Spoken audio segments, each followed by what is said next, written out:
With a current total fertility rate of 1.3, Singaporeans are not reproducing fast enough to keep pace with its growing population. But only about 30 years ago, the scenario was quite different. Our island home was faced with the fear of overpopulation. The post-war baby boom sparked the need for anti-natalist policies in the country, which resulted in a series of campaigns that were integral to Singapore's development. I remember even in newspapers and even in posters, I used to see that 2 is enough. I actually stopped 2 because I didn't have help. I can remember still there was a campaign on we have to lugate, that means we go for this sterilisation, and they were topping up the CPF for us. We love children, and we thought when we got married, it's a joy to have a family. So we decided to have immediately. Our time, we could have more children, we would like to, but of course because we didn't have that much incentive, we didn't have much help, so I had to eventually stop work and I look after my children myself. So I think now parents are very lucky, they have a lot of perks there. So I don't see any reason for them not to have children now, I would say. Now it's sad to say we only have like 1, 2, and especially now as my mother aged, like maybe one or two of my siblings are not around, and 1 or 2 are not able to help. We still have, another 2, 3 of us, like still looking after my mom. Children were seen as sturdy support for aging parents and existed within an accepted framework of bigger families. Shamala notes a different strain on events today, as having children seems to have fallen back on the priority ladder. Today, parents are focusing more on career and then making money, of course, because if they are all overqualified, so of course they are looking at their jobs which has more time, they have to contribute more time into it. So they feel like this family comes like a secondary thing, so they're not giving much thought for that. For example, my own daughter, she's just got married, which she's going to turn 29, which is definitely, for me, I feel like, oh, it's like so late she's getting married.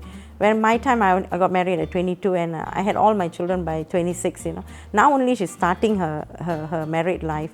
So definitely to have a kid is going to take even longer, the time. And I think a lot of cases, they might not even be able to have a child also, maybe due to the age or the stress or whatever. So I believe that's why the government has to implement so much of perks, because this is the situation right now. As birth rates started to fall in the 80s and 90s, new pro-birth campaigns were called into action. The government took a step forward to encourage dating and pledged greater support for larger families. Changes in lifestyle over time have a direct impact on women and their decisions for starting a family. Women like Shamala consider children a primary priority, but modern practical realities have induced a reverse trend and hence varying campaigns reflecting the need for new objectives.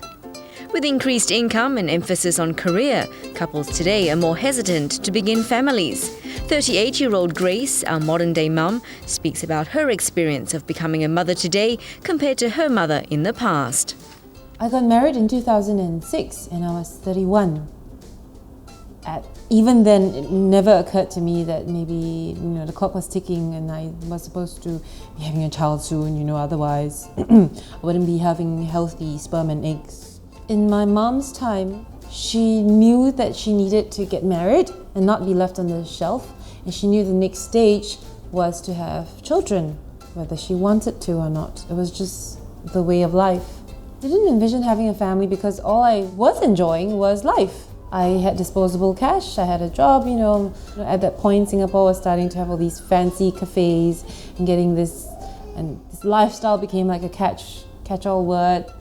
As Singapore's birth rate continues to decline sharply, zesty national campaign trends offering new incentives have been put in place to rebalance the population lag and to woo parents like Grace to have more children. I call us an instant noodle society. We want it now, we don't even want it 3 minutes. So the campaigns, the messages go boom, boom, boom, boom.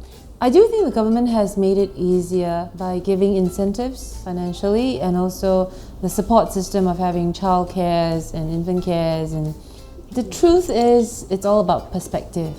So on one hand, I can see that we have to look at the fact that Singapore doesn't have many natural resources, but we do have one, and that's people.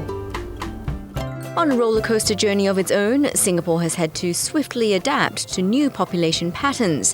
While campaigns change to reflect changing trends, one thing has remained constant: the inherent joy of having children.